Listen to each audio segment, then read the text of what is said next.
Have you seen an elderly Parsi uncle in a velvet cap and a sparkling white shirt?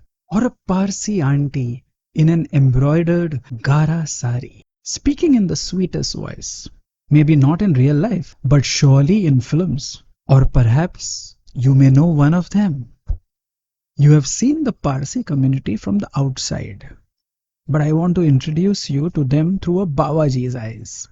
And this time, this Babaji brings you yet another Parsi folklore, stories you have probably never heard before. तो चलो शुरू करिए. Let's begin. One day, I went crying to my Granna.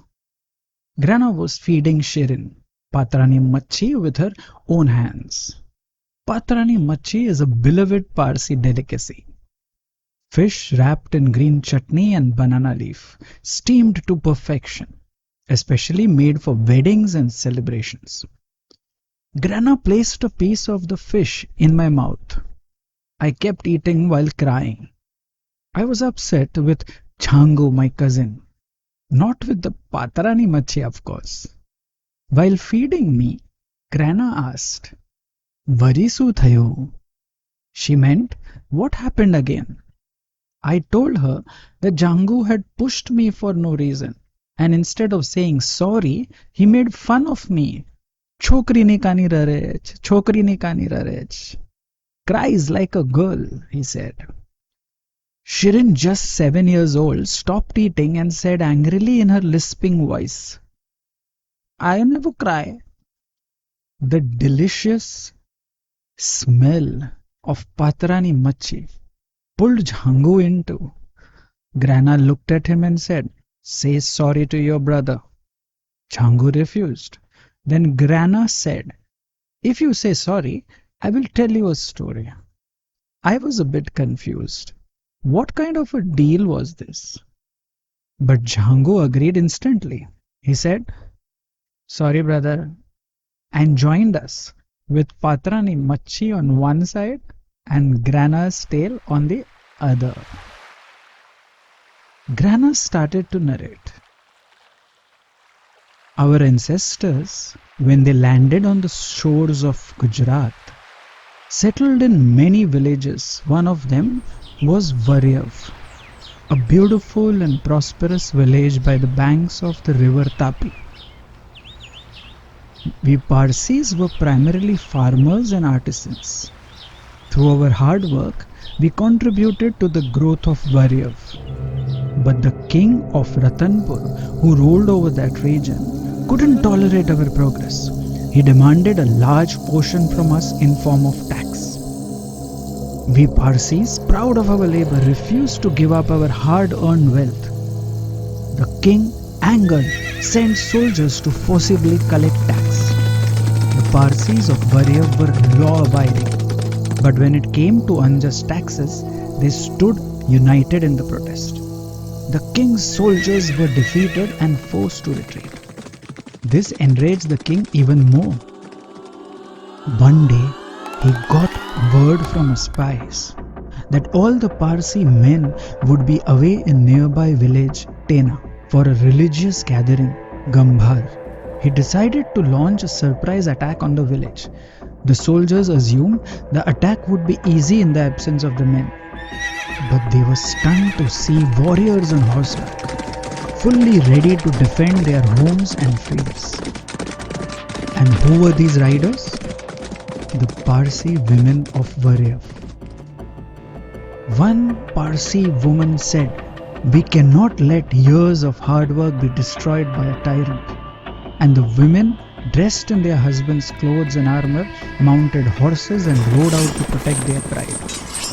The Parsi women fought fiercely, almost defeating the soldiers. But then, during the battle, one woman's headgear fell, and her long, flowing hair revealed their secret. They had been fighting women all along. One misogynistic soldier shouted, "We can't lose to women." Others joined him, and suddenly a violent storm of rage descended upon the women. Though the Parsi women fought bravely, they began to tire.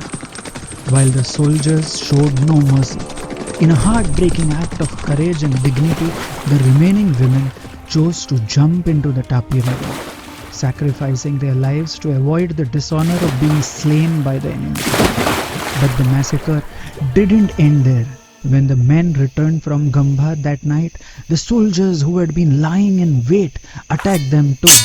Not even children were spared, and the once beautiful village of Variav was drenched in the blood of the innocent.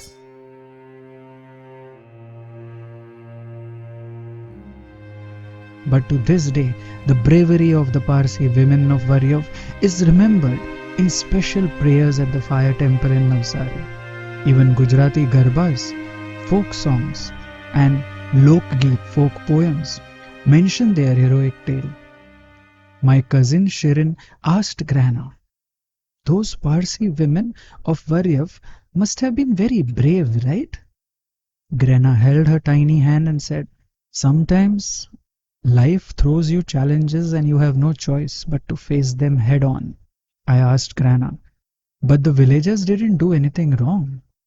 Granna said, "Sometimes even your truth will be tested. And when the time comes, life will give you a chance to show your courage.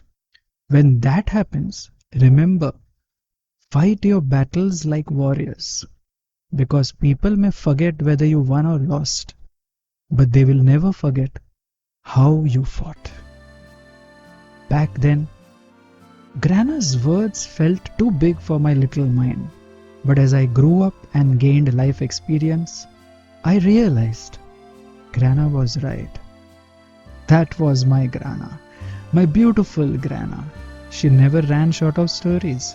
Sometimes she would recount them, at times she would make them up.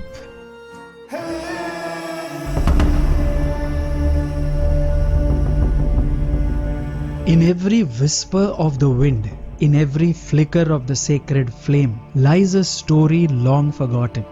Tales once narrated to me by my Granna, stories of sacred fires, winged messengers, hidden treasures, and undying love. And now I bring them to you, not just to remember, but to pass on, to keep the fire alive for the generations to come. One tale at a time, one spark at a time, let the mythical light guide us home. From the Mythical Light, a Banmaska original audio series created and narrated by Nozer Pardiwala.